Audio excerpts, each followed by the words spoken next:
Saudara boleh miskin. Nanti kalau mati tidak mampu untuk mewariskan apa-apa, tidak bisa wariskan rumah, tanah, uang apa bagi anak-anak karena terlalu miskin, tidak apa-apa. Tapi tolong wariskan nama baik buat orang. Kalau memang yang materi itu kita tidak bisa wariskan, nama baik itu tolong diwariskan bagi orang, bagi anak-anak, bagi keturunan. Karena akan dikenang sepanjang masa.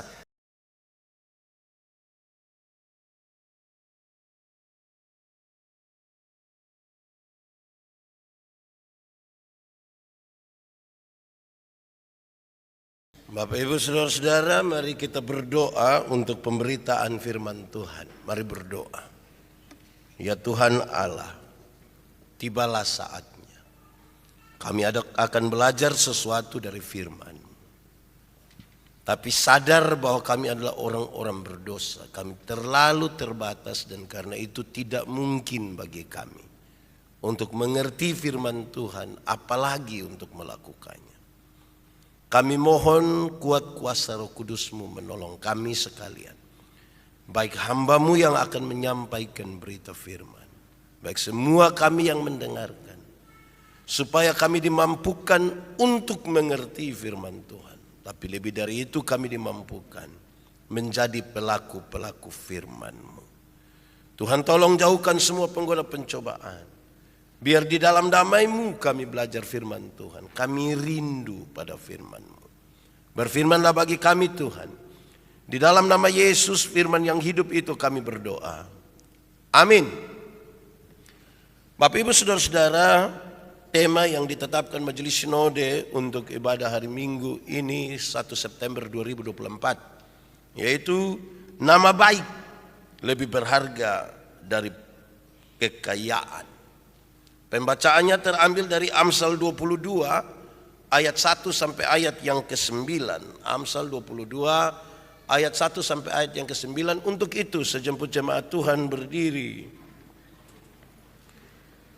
Nama baik lebih berharga daripada kekayaan besar.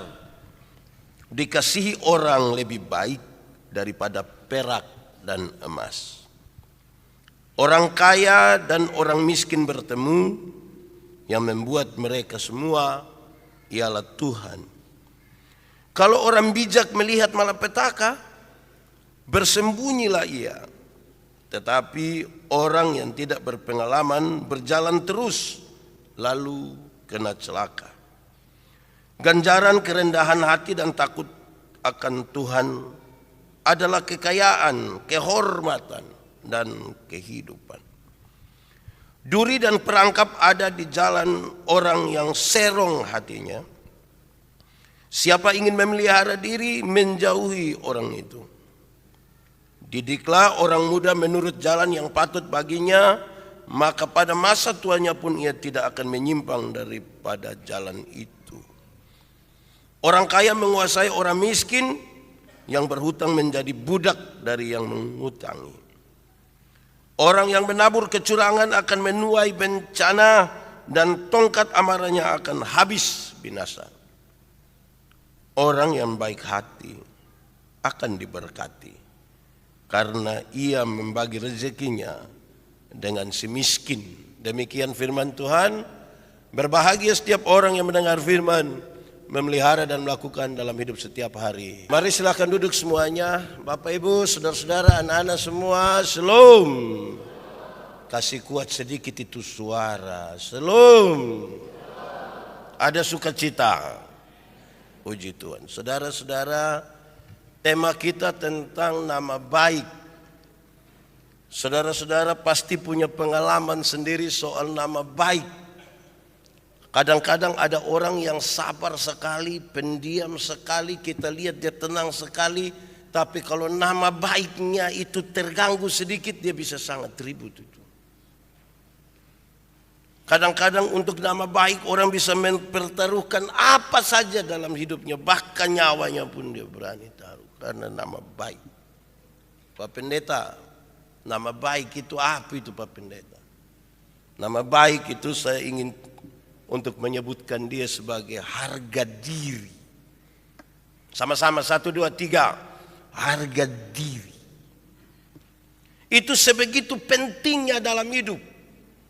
Harga diri. Siapa mau dilecehkan? Siapa mau harga dirinya diinjak-injak? Tidak ada orang mau. Saudara-saudara, saya ingat saya punya pembantu. Dia kan larang anak don tidak boleh pacaran kalau waktu masih sekolah. Tapi kan namanya kita suka di puana mau ke mana. Jadi saya pergi di rumah. Terus bilang, "Bapak, saya izin mau keluar dengan nona sedikit, de Ina." Bapak bilang, "Boleh, tapi hati-hati." Pas kami mau keluar, beliau bilang begini, "Hei, kau sini dulu. Ingat, kalau sudah keluar dari rumah pakai bedak, jangan pulang taruh arang di depan, di muka, sudah nggak?" Saya bilang, "Bapak, itu saya tidak mengerti, saya tidak." Lama-lama saya injak kau nanti, dia bilang. Keluar dari rumah pakai bedak, jangan pulang pakai arang di muka. Beliau mau kasih ingat saya, tolong jaga supaya jangan kami dipermalukan karena engkau punya perbuatan nama baik. Saudara-saudara, lalu kita membaca teks ini. Ini adalah bagian dari Amsal-Amsal Salomo. Waktu bicara tentang nama baik ini, saudara-saudara, saya arahkan kita di awal untuk memahami bahwa Salomo sadar sekali bahwa dia sementara melanjutkan kepemimpinan dari Daud ayahnya. Pada masa pemerintahan Daud itu, kerajaan Israel mencapai puncak kejayaannya. Diberitakan di mana-mana di seluruh dunia. Bahkan sampai hari ini kerajaan Israel itu masih diberitakan di masa pemerintahan Daud. Di tengah-tengah itu puncak kejayaan itu yang membuat nama Daud termasyhur. Juga ada sejumlah hal yang membuat namanya menjadi jatuh. Kasusnya dengan Betseba, ibu dari Salomo. Amnon anak laki-lakinya memperkosa Tamar. Absalom membunuh Amnon. Dua anak yang berusaha untuk merampas tahtanya. Dan gundik-gundiknya dibawa oleh anaknya untuk bersetubuh di atas soto rumah. Mengganggu. Pada satu titik ada kemasyhuran nama, tapi pada titik yang lain anak kejatuhan. Ini juga menjadi sebuah bagian yang direfleksikan dengan baik oleh Salomo tentang nama baik. Saudara-saudara, tetapi dia ingat juga bahwa dia seorang raja menggantikan Daud. Dia punya saudara-saudara. Dan dia punya rakyat yang tidak semuanya orang kaya. Banyak, justru lebih banyak yang miskin. Tidak semua punya jabatan. Banyak dan lebih banyak adalah yang jelata. Saudara-saudara, dia juga ingat ketika masih sangat muda dan dikasih jabatan. Ketika Tuhan bilang, "Apa yang kau minta?" Dia bilang, "Tuhan, berikanlah kepada saya hikmat, kebijaksanaan." Dia minta itu dan kemudian kepadanya diberikan bonus yang lebih, kekayaan dan lain-lain. Tetapi dia ingat juga saudara-saudara pengalaman dirinya ketika dia berbalik dari Tuhan. Serong hatinya. Ketika dia membuat kuil-kuil penyembahan untuk dewa-dewi dari istri-istrinya. Di waktu itu harusnya dia dihukum, tapi Tuhan bilang, Salomo, oleh karena ayahmu Daud, aku tidak akan menghukum engkau. Pengalaman-pengalaman ini saudara-saudara adalah pengalaman-pengalaman yang baik bagi dia untuk mengungkapkan hal-hal yang ada yang kita baca tadi. Karena itu teks dan sekaligus memberi jawab terhadap tema kita. Saya ajak kita untuk merenungkan beberapa hal ini. Satu, nama Daud dikenang sampai hari ini. Dia bukan langsung menjadi seorang raja yang luar biasa. Dia hanya gembala kambing domba di padang. Yang ketika akan dipilih salah seorang dari anak-anak Isai untuk menggantikan Saul, dia tidak terhitung. Bahkan dia punya bapak juga tidak reken dia, tidak hitung dia. Dia berubah dari seorang gembala kambing domba menjadi seorang raja. Dia percaya ini Tuhan mengerjakannya. Sekarang dia yang biasa-biasa itu menjadi terhormat. Yang gembala kambing domba ini sekarang menjadi raja, dan anaknya Salomo itu kemudian disebut anak raja. Karena nama harga diri naik sedikit. Kalau sudah dapat nama yang bagus, kedudukan yang bagus, sudah termasuk, catatan ini menarik. Ingat, nama baik lebih berharga daripada harta kekayaan, dan disayang orang lebih baik daripada emas dan perak. Apa maksudnya? Saudara-saudara, nama baik yang tadi kita sebut dengan nama harga diri itu, saya catat di sini, sangat berkaitan dengan integritas.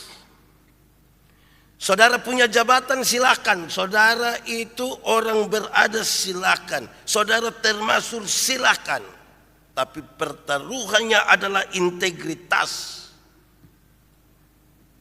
Kalau ternyata apa yang diucapkan itu berbeda dengan apa yang dilakukan, maka nama baik menjadi rusak. Kan sudah jadi bos ini, sudah termasyhur ini. Orang kan kenal toh. Maka pertaruhannya adalah integritas. Nama harum di mana-mana, itu orang hebat, bagus. Tapi kalau yang diucapkan itu berbeda dari yang dilakukan, rusaklah nama baik. Tidak ada arti lagi itu jabatan, tidak ada lagi itu kemasyhuran. Bahkan orang bisa menyesal kenapa kita masyhur begini. Atau saudara-saudara, memang nama baik itu lebih berharga daripada harta, kekayaan.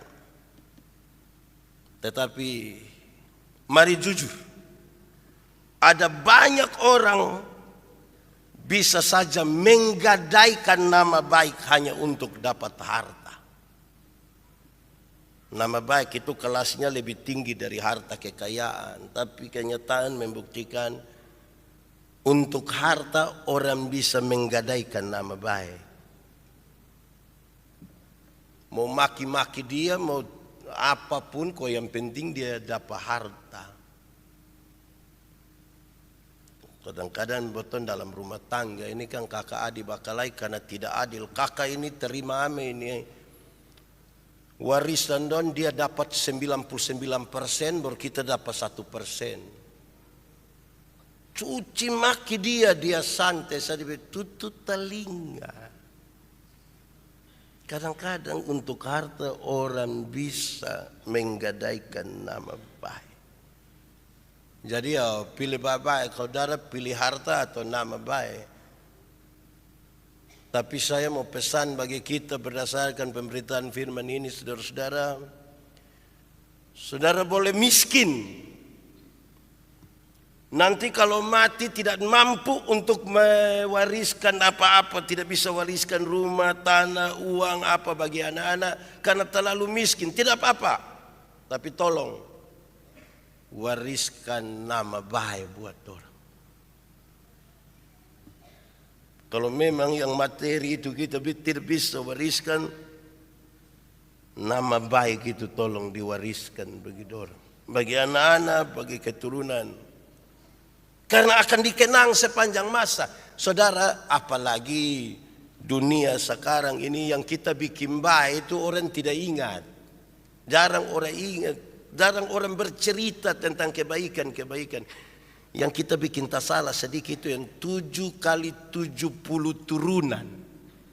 Dorang akan omong-omong terus.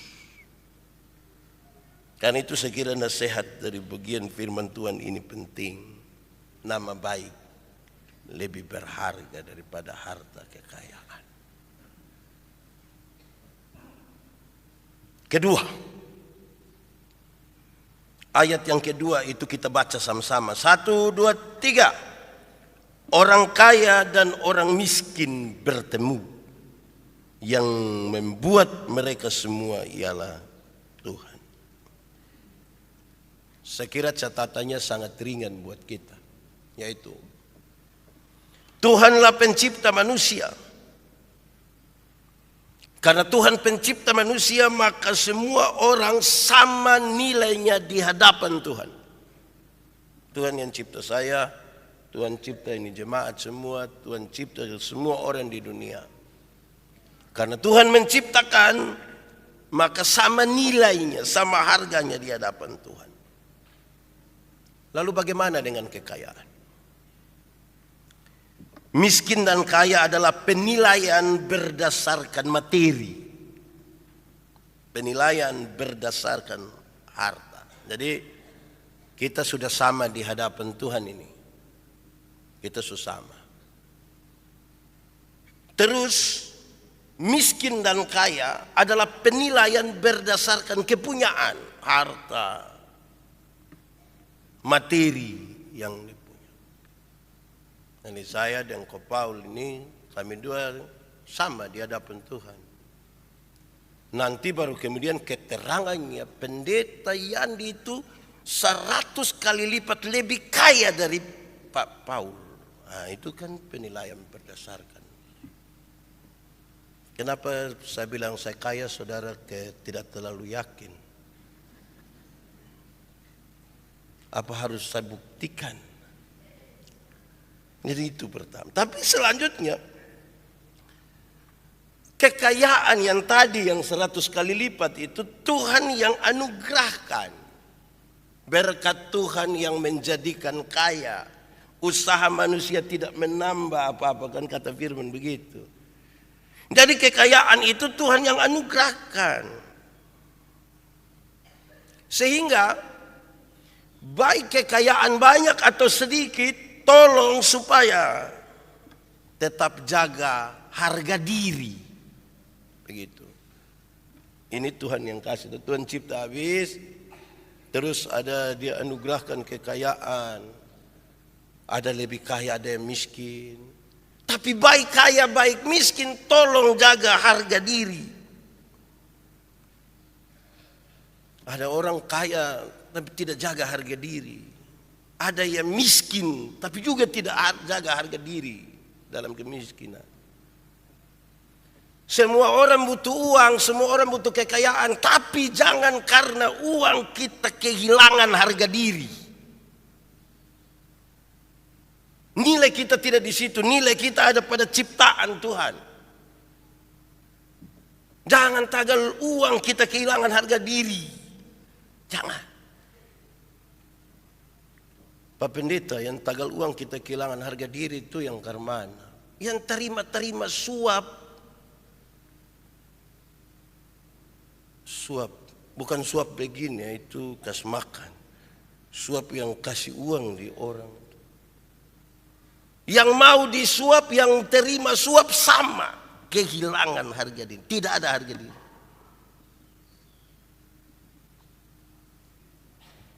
Yang KKN itu bukan yang kuliah-kuliah dong, itu maksudnya yang korupsi ya. Kehilangan harga diri. Atau saudara-saudara, ini kan semua pilkada toh, pilkada gubernur, pilkada mana lagi kabupaten kota toh. Jangan tunggu siapa bayar berapa. Saudara rencana mau pilih siapa ini? Jangan omong. Jangan terima uang hanya untuk jual suara. Aduh, kita harga rendah sekali. Jangan hanya karena uang itu terima itu doi. Bikin rusak ini bangsa ini. Bikin rusak ini negara. Apalagi kita sudah terima uang dari itu kandidat, terus dia kalah. Baru dia cek ternyata kita terima dari kandidat sebelah. Wih, tiap hari dia maki-maki sebetulnya. Akhirnya kita beli daging ayam pakai itu uang. Kita makan, tiba-tiba ayam berkotek dalam kita pun perut. Kita kaget, kenapa? Uang suap ini. Kaya, miskin, ukuran manusia secara material. Tapi kita pun harga di hadapan Tuhan sama. Jangan ingat, yang kaya, yang berada jaga diri baik-baik. Yang miskin juga jangan hanya karena uang jual harga diri. Tidak usah. Ya, tidak baik. Berkat itu Tuhan atur bagi kita. Dia kasih kita. Ketiga, saya lihat ini hari saudara ini tenang-tenang semua, saya senang. Saudara pikir dalam ini harga diri. Ayat 3 kita baca sama-sama. 1, 2, 3. Kalau orang bijak melihat malapetaka, bersembunyilah ia. Tetapi orang yang tak berpengalaman berjalan terus, lalu kena celaka. Saudara-saudara, ini satu pesan tentang kebijaksanaan. Waktu menyikapi masalah. Satu waktu kami pulang dari Sabu. Musim timur kok ini. Ferry ini tahu mau maju kok mundur kok. Ada ibu satu menangis sampai dia sudah, itu memang mengerikan. Terus mungkin karena melihat itu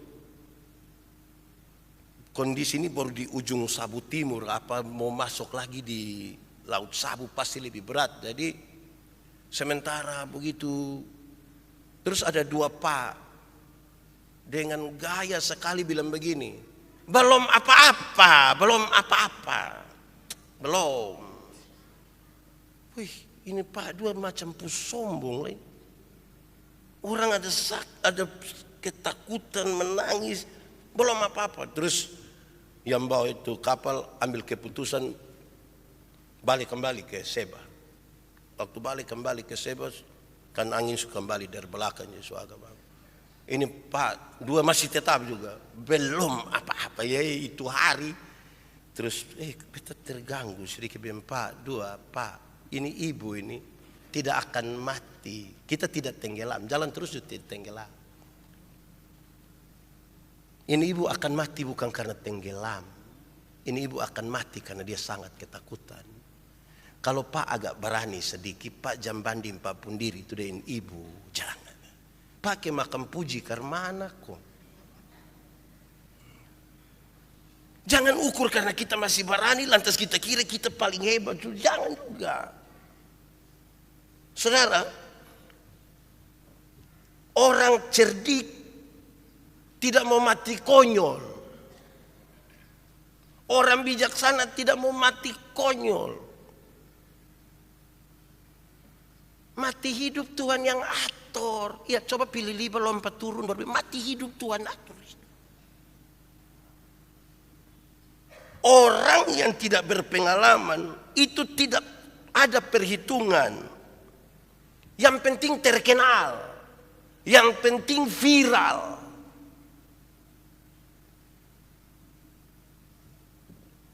Wih, memang di medsos sekarang ini banyak orang kepingin viral. Biar gila yang penting viral. Biar telanjang yang penting viral. Menurut Amsal ini manusia tidak ada pengalaman ini. Orang cerdik kalau dilihat ada masalah di situ dia sembunyi. Sebentar orang pasti bilang, itu hari dia takut. Ini beberapa orang di Israel pulang dan cerita. Woi, mama su tua-tua begini umur 197 tahun tapi masih naik gunung Sinai. Tapi anak baru umur 17 tahun berani naik.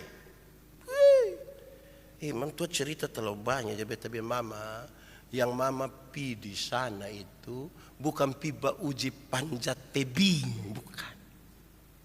Bukan piba uji siapa yang paling kuat naik di itu gunung. Musa sunai cukup, mama sudah jadi Musa lah. Yang mama dong pi di sana itu pi untuk cas. PCR itu input, datang orang tanya outputnya apa. Kalau pi pulang hanya untuk cerita siapa yang lari lebih dahulu naik situ, wah ini bahaya. Pakai orang alor dan pembahasa dan bilang, kamu supi jadi? Supi jadi? Nah, begitu. Nah, kalau ada orang dia punya hati tidak terlalu kuat, dia lihat tebing dia agak takut sedikit, dia apa ya? Kan kita tidak lagi lomba, tidak lagi uji. Kita tidak sementara cari nama. Saudara-saudara, saya kira ini Amsal yang baik bagi kita. Yang penting dapat nama, yang penting dapat uang, yang penting dapat apa, orang bisa melakukan apa saja, jangan. Pakailah sedikit perhitungan. Keempat, ayat 4. Baca sama-sama 1, 2, 3. Ganjaran kerendahan hati dan takut akan Tuhan adalah. Saudara tidak ada suara ini. Coba baca dulu. 1, 2, 3. Ganjaran kerendahan hati dan takut akan Tuhan adalah kekayaan, kehormatan, dan kehidupan. Saudara, berkat dari orang yang rendah hati dan takut Tuhan. Jadi orang kalau dia rendah hati, dia takut Tuhan, dia dapat berkat. Kekayaan, kehormatan, dan ada kehidupan. Jadi mendahului berkat itu, di depannya adalah kerendahan hati dan takut akan Tuhan. Ada berkat dari orang-orang yang rendah hati. Saudara tidak terkenal, saudara tidak cerita tinggi, tidak apa-apa, ada berkat. Berkatnya disebutkan dengan baik. Ada kekayaan, ada kehormatan, dan ada apa lagi di situ? Ada kehidupan. Saudara-saudara, pasti pesannya begini. Fokus saja kepada Tuhan, maka yang lain itu akan ditambahkan kepadamu. Fokus kepada Allah akan mendapat berkat yang ditambahkan. Carilah dahulu kerajaan Allah dan kebenarannya, dan kemudian yang lain-lain itu ditambahkan kepadamu. Fokuslah kepada Tuhan sebagai sumber berkat itu, dan lain-lain itu ditambahkan. Jangan fokus kepada hal-hal yang ditambahkan baru kemudian mau lihat kepada Tuhan. Atau saudara-saudara, dalam berkat yang diterima oleh orang yang takut akan Tuhan dan rendah hati, dia sungguh-sungguh menikmati sesuatu tanpa kepentingan. Hatinya berbagi dengan orang lain. Hati yang baik itu peduli, berbagi dengan orang lain. Dia tahu bahwa dia tidak hidup sendiri. Karena itu dia berbagi dengan orang lain. Dengannya juga dia menjaga nama. Tapi ini bukan tanpa kepentingan. Bukan dia berbagi supaya orang bilang dia orang baik. Bukan. Dengan kehidupan yang penuh dengan kerendahan hati dan takut Tuhan, orang menceritakan kebaikan-kebaikannya. Ayat 5. Kita baca. 1, 2, 3. Duri dan perangkap ada di jalan orang yang serong hatinya. Siapa ingin memelihara diri, menjauhi orang itu. Ini menarik ini ayat ini. Ingat baik-baik. Bahwa pada orang yang serong hati ada duri dan ada perangkap. Pak Pendeta, serong hati itu apa? Tidak jujur. Orang yang tipu-tipu itu, orang yang tidak jujur itu, serong hati itu pasti ada duri. Duri itu apa, Pendeta? Pengkhianatan. Orang yang tidak jujur itu pasti berkhianat. Ada perangkap, jebakan Batman. Saudara, pada orang yang curang, yang tidak jujur itu, selalu ada perangkap dan jebakan bagi orang lain. Tapi ingat,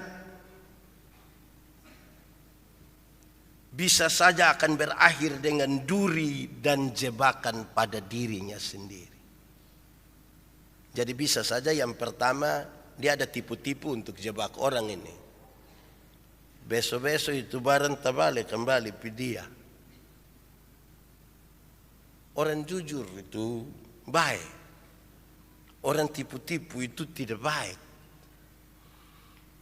Tindakannya membuat orang merasa orang tidak jujur itu membuat orang kemudian menjadi putus asa dan merasa ternyata hidup baik dan tidak hidup baik, hidup benar dan jujur itu tidak penting. Melemahkan orang untuk hidup benar dan hidup jujur. Karena di mana-mana dia kasih tenang saja. Jadi orang yang mau coba-coba hidup baik, hidup jujur itu dilemahkan. Saudara-saudara, karena itu hidup itu jujur-jujur saja. Tidak usah tipu-tipu. Karena tipu, kenapa orang tipu coba? Orang tipu itu untuk mengamankan diri toh. Besok-besok dia tipu-tipu mengamankan diri. Sekarang tinggal kita dua. Nah, untuk mengamankan dirinya dia mesti tolak jatuh satu.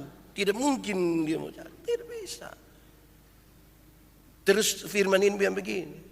Siapa yang mau selamat, jauhi itu orang. Jangan bakal ada orang itu kan tipu-tipu itu. Jadi mulai hari ini mau ada teman tanya dia, tukang tipu kok? Kalau tidak, oke. Jadi saudara kalau mau berteman dengan orang di Facebook, kalau ada orang kirim mau pesan, sebelum konfirmasi tanya, apakah saudara tukang tipu? Kalau dia bilang tidak, jadilah kita dua teman, jadilah kita dua sahabat. Bisa kok? Baru sebentar ini anak-anak don dapat dari kepala sekolah, bertanya kepala sekolah begitu, cari masalah. Tapi itu saudara, saya kira ini bagian yang baik. Saudara, kalau kita tukang tipu itu nama baik ada kok tidak? Di mana-mana orang bilang begini, bosan jangan lihat begitu, manusia tipu sudah lalu. Itu orang tipu sampai setan juga dia tipu bawa setan. Wina kalau setan saja dia tipu bawa setan, mau apa lagi kalau sudah begitu? Hidup itu jujur saja. Jujur saja, tidak usah tipu-tipu. Ayat 6, lagi sedikit. Kalau saudara sudah capek, tidak usah jujur. Diam-diam. Ayat 6 mari kita baca sama-sama. 1, 2, 3. Didiklah orang muda menurut jalan yang patut baginya, maka pada masa tuanya pun ia tidak akan menyimpang daripada jalan itu. Saudara-saudara, memang orang muda tuh mesti dididik. Apalagi anak muda zaman sekarang ini, kalau buat sendiri dong, kodong ame jalan sendiri juga tidak bagus. Sepanjang bulan Agustus itu di bandara-bandara itu suka diputar lagu Indonesia Raya. Hiduplah Indonesia Raya. Pas di bandara kalau pas lagu itu, ini lagu Indonesia Raya dinyanyikan, yang umur 35 tahun ke atas itu saya lihat semua langsung berdiri begini. Mereka sementara telepon pun kasih mati.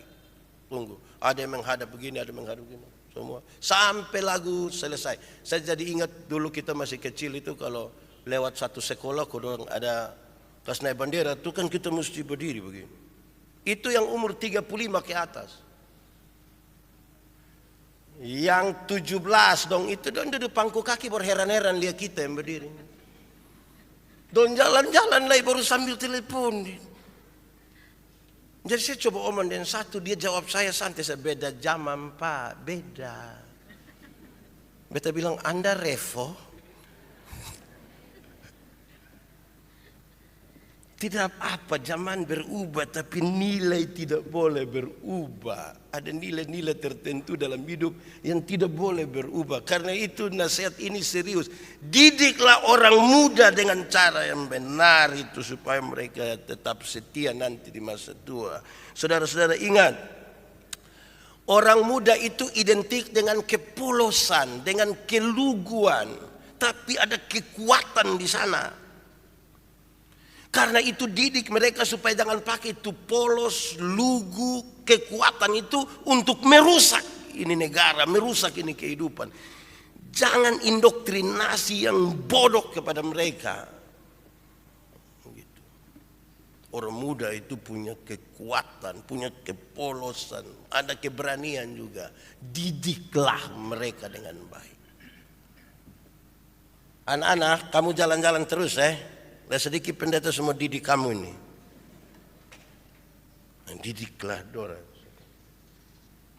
Supaya besok-besok dong jadi baik. Itu yang guru dulu pun jahat itu memang sudah lalu. Guru pun pukul kita ini. Pulang kasih orang tua pukul tambah kita. Sekarang ini guru berani marah sedikit. Orang tua pembakalai guru itu tidak ada dua. Apalagi yang berkelak, yang pukul dia pu anak tuh ibu guru yang belum menikah. Dia pu mama belum pernah rasa setan.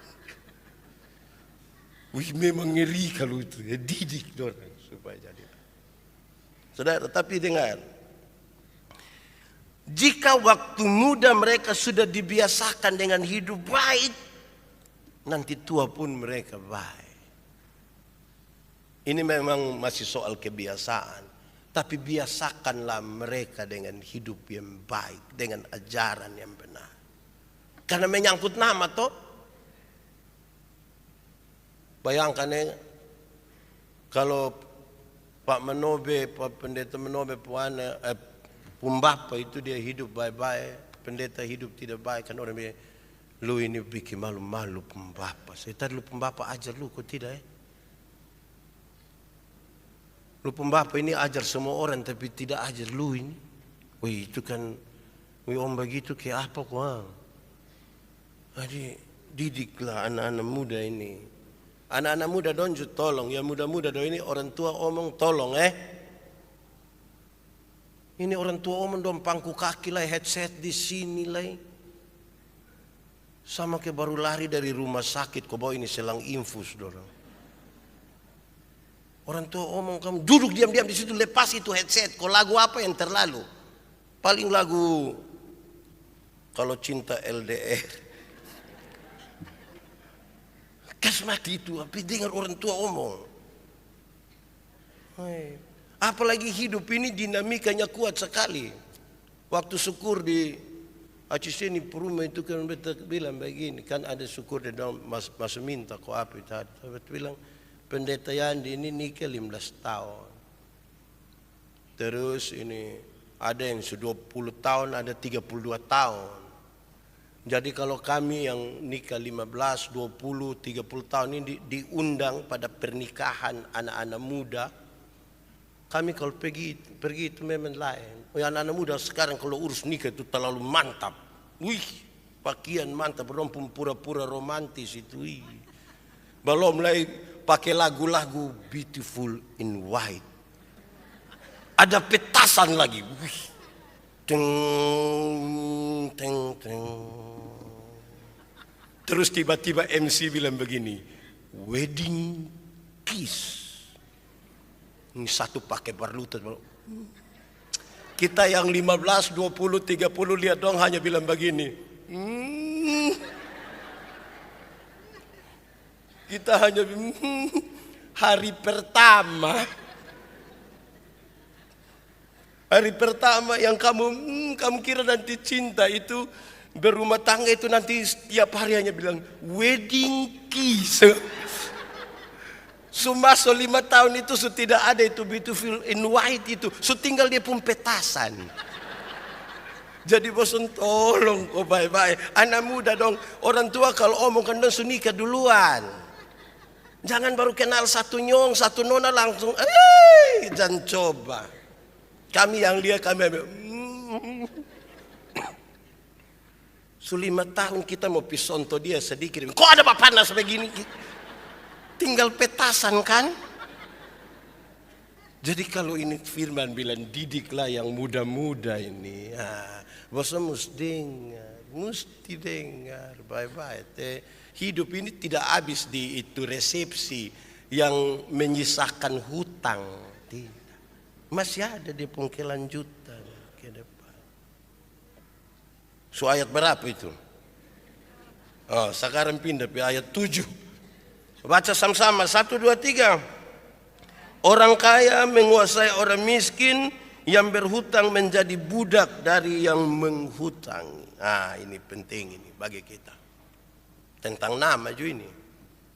Saudara, orang dapat menguasai orang dengan kekayaan. Sekali lagi pernyataan ini penting. Orang dapat menguasai orang dengan kekayaan. Kan dia rasa dia kaya, dia rasa dia bisa membeli siapapun. Kadang-kadang kalau cerita dari orang, dia bilang, Pak, uang membeli segalanya. Bahkan manusia juga orang beli dan doi. Ingat bahwa uang itu bisa menguasai, kekayaan itu bisa menguasai orang lain. Karena itu, pesannya adalah, jangan memulai menilai orang dengan kekayaan. Jangan nilai orang dari apa yang ada padanya. Jangan hormat orang karena kekayaan atau kemiskinan. Saya kan pernah bilang, saudara, saya buka ini taman baca satu di Sabu. Terus datang Pak Kepala Dinas waktu itu, Kepala Dinas Provinsi ke pendidikan. Pak Pendeta ini bagus ini. Kalau Pak Pendeta mau buku ke kantor nanti boleh ambil buku-buku banyak itu. Pas saya datang di Kupang, saya telepon, Pak, saya ada di Kupang. Itu hari Bapak pernah janji kalau saya datang boleh ambil buku. Boleh Pendeta, boleh. Saya pergi ketemu beliau, terus beliau, Pak Pendeta itu tempatnya di sini, Pak Pendeta boleh ambil semampu Pak Pendeta ya. Maaf saya tidak bisa dampingi. Tidak apa-apa, tidak apa-apa. Saya naik di kursi, yang di bawah saya sudah ambil ini. Naiklah di atas. Datang 2 pegawai lihat saya dan begini. Woi, lu dari mana? Dari Sabu Bapak. Saya belum lanjut dan bilang, jangan tiap hari datang minta-minta saya di sini. Terus tiba-tiba lewat ada satu Pak Martin Dilatome lewat lihat saya. Pendeta, datang kapan? Terus dorang 2 kulihat bilang, pendeta. Saya lihat dorang 2 agak tidak apa-apa, kan saya kepala botak toh. Hai, kita nih hargai orang karena apa ya sebenarnya kita? Saudara, kalau saudara orang kaya dan ada orang bergaul dengan saudara karena kekayaan, jauhi itu orang miskin itu. Karena besok-besok saudara tidak kaya lagi, dia kesetengah saudara, pasti. Saudara kalau miskin dan kalau bergaul dengan orang kaya yang tiap hari dia hanya panggil, weh, lu, lai, weh, kasih tinggal dia. Karena kenapa? Kita sama-sama ini Tuhan ciptakan sama. Berbagi. Kita tidak boleh menguasai orang dengan kekayaan. Penjelasan lanjutnya yang begini. Kalau saudara memberi pinjaman, kepentingannya adalah menolong, bukan menjajah. Kalau saudara memberi pinjaman untuk menolong, bukan menjajah. Tolong itu bunga dong itu. Cinta saja yang berbunga-bunga, jangan pinjaman juga berbunga-bunga. Ini bisa pinjam doi sedikit, bisa. Bunga berapa? 120%. Itu penjajahan di atas bumi ini dan mesti dihapuskan. Kita kan mau saling menolong, mesti juga ada bunga juga, tapi ya jangan terlalu mahal-mahal. Tapi kalau sampai beta pinjam terus bunga 1.500%, beta bilang bisa beta bayar bepu diri, amesa sudah satu kali. Jadi kalau saudara memberi pinjaman, kepentingannya menolong, bukan menjajah. Ayat 8. 1, 2, 3. Orang yang menabur kecurangan akan menuai bencana, dan tongkat amarahnya akan habis binasa. Saudara, pesannya akan ringan, seto. Siapa curang akan dapat bencana. Pak Pendeta, itu satu curang tapi tidak pernah dapat bencana. Saudara, bencana paling pertama tuh di dada. Waktu dia puke curangan semua tabong ke tuh dia pun dada tuh bencana don duk duk duk duk duk duk duk duk duk duk. Itu bencana pertama di dada. Itu nafas bisa sesak itu. Nah, penjelasan dengar. Ingat, jemaat Tuhan mesti ingat baik-baik. Tidak ada orang tidak ada orang curang yang baik. Tidak ada orang curang yang baik. Kalau nanti dia kelihatan baik, itu persiapan untuk curang berikutnya. Orang curang ini tidak baik. Pak, tapi dia baik. Itu dia ada siap untuk mau curang lagi. Tidak ada orang curang yang baik. Kalau dia kelihatan baik, itu persiapan untuk curang berikut. Jadi kebaikannya adalah pencitraan, bukan kebaikan. Tidak ada kecurangan yang pada akhirnya baik. Kecurangan itu nanti berakhir dengan sebuah bencana. Orang yang melakukan kecurangan akan menuai bencana. Menabur benci. Apa? Saudara tidak tahu ini lagu? Kalau ikannya di pantai, orang curang akan menabur bencana, akan menuai bencana. Jadi saudara hitung-hitung, jangan sampai kita dikenang sebagai orang paling curang di dunia, jangan nanti ada bencana buat kita hidup. Bencana alam, bencana sosial, bencana psikologi. Dia mau emosi juga, menurut pembacaan itu bilang tongkat amarahnya selesai. Mau marah juga mau apa lah? Tidak bisa. Ayat 9 terakhir. Sama-sama 1, 2, 3. Orang yang baik hati akan diberkati, karena ia membagi rezekinya dengan si miskin. Saudara-saudara, orang-orang yang baik hati dengan orang lain hidupnya pasti diberkati. Kan dia mau jadi saluran berkat toh. Karena mau jadi saluran berkat, dia tidak selalu ada. Kan itu, kan dia baik hati Tuhan titipkan kepadanya. Saya ulang kisah lama ini. Ada dua orang yang menghadap Tuhan minta karunia. Ternyata di Tuhan tinggal dua karunia. Satu karunia memberi, satu karunia menerima. Yang orang pertama cepat-cepat ambil karunia menerima. Tinggal karunia memberi. Orang kedua garu-garu kepala ambil karunia memberi. Lewat 20 tahun kemudian dong ketemu di satu perapatan jalan di lampu merah itu. Yang punya karunia memberi itu ada duduk di atas mobil mewah, satu tanda sukses ini. Tapi yang punya karunia menerima itu ada duduk minta-minta di pinggir jalan. Jadi waktu dua kuliah begini, ini satu bilang, kawan, perasaan itu hari yang kau dapat karunia memberi, kenapa sekarang kau lebih hebat dari saya?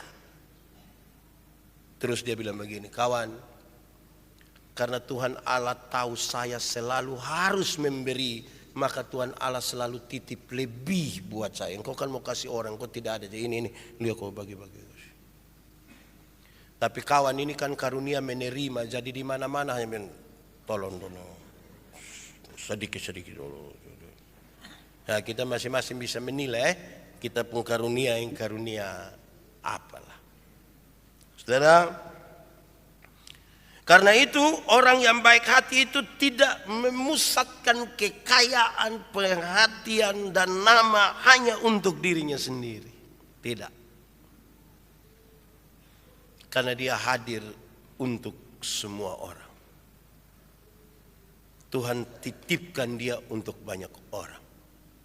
Dia tidak menjadi suami untuk dirinya sendiri, tapi untuk istri dan anak-anak. Dia tidak menjadi istri bagi dirinya sendiri, tapi bagi suami anak. So istri suami lagi, dia anak mantu lagi. So ada mantu lagi, ipar lagi. So ipar lagi, ada adik lagi, ada kakak lagi. Macam-macam ini. Kita tidak hidup bagi diri sendiri. Tuhan memberkati. Mari tunduk kepala semua di hadapan Tuhan. Kalau saudara dengar suaranya, jangan keraskan hatimu. Minta Roh Kudus lembutkan hati yang keras.